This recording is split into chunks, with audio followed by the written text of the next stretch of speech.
साल 2011 भारत ने एक जबरदस्त काम करने की ठानी, दुनिया के सबसे बड़े लोकतंत्र के हर एक इंसान को गिनना।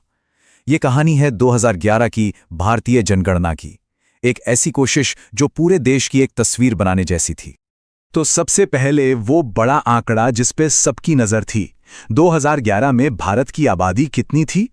पूरे 121 करोड़। जी हां, 1.21 अरब लोग। ये आंकड़ा इतना बड़ा है कि इसे समझने में भी थोड़ा वक्त लगता है।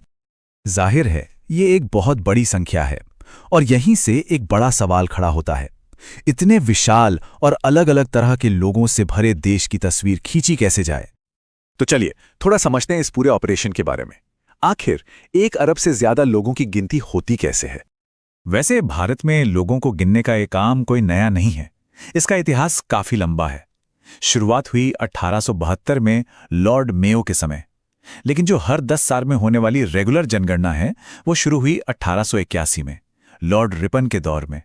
और हाँ, एक बहुत बड़ा मौका आया 1951 में, जब आजाद भारत ने अपनी पहली जनगणना की। तो इस हिसाब से देखें तो 2011 की जो जनगणना थी वो 1872 से 15वीं और आज़ादी के बाद 7वीं थी। इससे पता चलता है कि ये परंपरा देश के लिए कितनी जरूरी और गहरी बन चुकी है। और जानते हैं इस जनगणना का मोटो क्या था? हमारी जनगणना हमारा भविष्य। ये लाइन अपने आप में सब कुछ बता देती है। मतलब ये सिर्फ लोगों को गिनना नहीं था, बल्कि देश के आने वाले कल की प्लानिंग करना था। ठीक है, तो आप जरा उन बड़े बड़े आंकड़ों पर नजर डालते हैं जो 2011 की जनगणना से निकलकर सामने आए। इसको ऐसे समझिए, 2011 में दुनिया की कुल आबादी का 17.5% हिस्सा भारत में रहता था। मतलब उस वक्त दुनिया में हर 6 में से 1 इंसान भारतीय था। कमाल है ना? और इन 121 करोड़ लोगों में अगर जेंडर के हिसाब से देखें तो करीब 51.47% पुरुष थे और 48.53% महिलाएं थीं। आबादी बढ़ने की कहानी तो और भी दिलचस्प है। सोचिए, 1911 से 1921 के बीच एक ऐसा दशक था जिसे द ग्रेट डिवाइडिंग ईयर कहते हैं, जब आबादी बढ़ने के बजाय घट गई थी। और फिर देखिए 1961 से 1971 का दशक, जब आबादी में 24.80% का जबरदस्त उछाल आया। कितना बड़ा बदलाव है। तो ये तो हो गई कुल आबादी की बात, पर सवाल ये है कि ये सारे लोग रहते कहाँ थे? मतलब देश में ये आबादी फैली कैसे हुई थी? अच्छा, इसे समझने के लिए एक टर्म है पॉपुलेशन डेंसिटी या जनसंख्या घनत्व। इसका सीधा सा मतलब है कि 1 स्क्वायर किलोमीटर के एरिया में औसतन कितने लोग रहते हैं। तो 2011 में भारत का औसत था 382 लोग प्रति स्क्वायर किलोमीटर, और ये 2001 के मुकाबले 57 ज्यादा था। यानी देश में भीड़ लगातार बढ़ रही थी। लेकिन ये घनत्व पूरे देश में एक जैसा नहीं था, बिल्कुल नहीं। बिहार जैसे राज्यों में तो 1 स्क्वायर किलोमीटर में 1106 लोग रह रहे थे। उसके बाद पश्चिम बंगाल और केरल का नंबर था। अंदाजा लगाइए कि जमीन और बाकी चीजों पर कितना ज्यादा दबाव रहा होगा। अब जरा इसका दूसरा पहलू देखिए। अरुणाचल प्रदेश में 1 स्क्वायर किलोमीटर में सिर्फ 17 लोग। उसके बाद मिजोरम और सिक्किम। यही तो भारत की असली खूबसूरती दिखती है। एक ही देश में कितनी अलग अलग तस्वीरें। एक और बड़ी कहानी है गांव और शहर के बीच की। 2011 में भी करीब 68.8% आबादी गांव में रहती थी और शहरों में सिर्फ 31.2%। तो ये साफ है कि उस वक्त भी भारत की आत्मा गांव में ही बसती थी।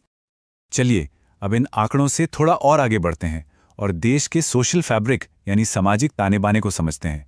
शिक्षा और जेंडर को लेकर ये आंकड़े क्या कहानी सुनाते हैं? तो सबसे पहले बात करते हैं लिटरेसी रेट की, यानी साक्षरता दर। अब जनगणना में इसका मतलब था 7 साल या उससे ज्यादा उम्र के वो लोग जो किसी भी भाषा में पढ़ और लिख सकते हैं। 2011 में देश का औसत लिटरेसी रेट था 74.04%, जो कि एक अच्छी बात थी, प्रोग्रेस तो हो रहा था। लेकिन जैसे ही इसे जेंडर के हिसाब से तोड़ा गया, एक बहुत बड़ा फर्क सामने आया। पुरुषों में ये 82.14% था, तो महिलाओं में सिर्फ 65.64%। हाँ, कुछ राज्य इस मामले में काफी आगे थे। केरल तो 94% के साथ सबसे ऊपर था। उसके बाद मिजोरम और गोवा का नंबर था। ये राज्य बाकियों के लिए एक तरह से रास्ता दिखा रहे थे। वही दूसरी तरफ कुछ राज्य ऐसे भी थे जहां चुनौतियां ज्यादा थीं। बिहार में ये आंकड़ा 61.8% था। फिर अरुणाचल प्रदेश और राजस्थान का नंबर आता है। इससे साफ पता चलता है कि देश में लिटरेसी को लेकर कितना ज्यादा फर्क था। अब एक बहुत ही दिलचस्प और शायद थोड़ी हैरान करने वाली बात सामने आई। सेक्स रेशियो यानी लिंगानुपात गांव में शहरों से बेहतर था। जी हां, ग्रामीण भारत में हर 1000 पुरुषों पर 949 महिलाएं थीं, जबकि शहरी भारत में सिर्फ 929। यह आंकड़ा हमारी कई बनी बनाई सोच को तोड़ता है। तो जब इन सारे आंकड़ों को एक साथ जोड़कर देखें तो 2011 के जनगणना ने आखिर भारत की कैसी तस्वीर बनाई और भविष्य के लिए इसके क्या मायने थे? अगर 2011 की इस तस्वीर से कुछ मोटी मोटी बातें निकालें तो वो ये हैं।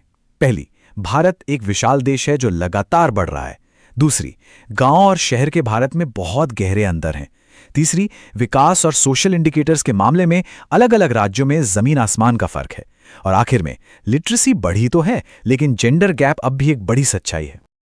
तो 2011 की ये तस्वीर एक ऐसे देश की थी जो बहुत बड़ा था और जहां कई तरह के विरोधाभास एक साथ मौजूद थे।